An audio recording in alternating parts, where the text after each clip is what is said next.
পাপকে কখনো জায়গা দিতে নাই। এই আপনি কি অধর্মকে জায়গা দেবেন?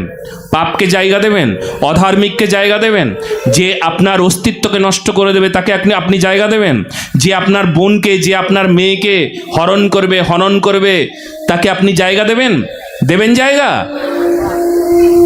কিন্তু এই জন্যই তো সর্বনাশ হয়ে যাচ্ছে।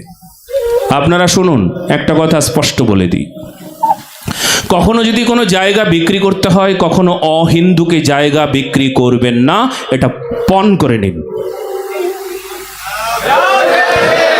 ভারত মাতা কি।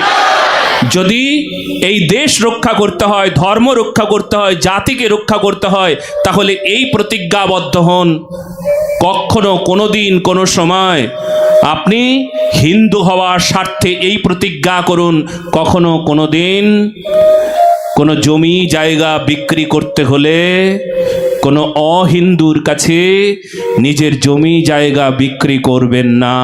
এটা প্রতিজ্ঞাবদ্ধ হয়ে নিন, বারবার করে বলছি।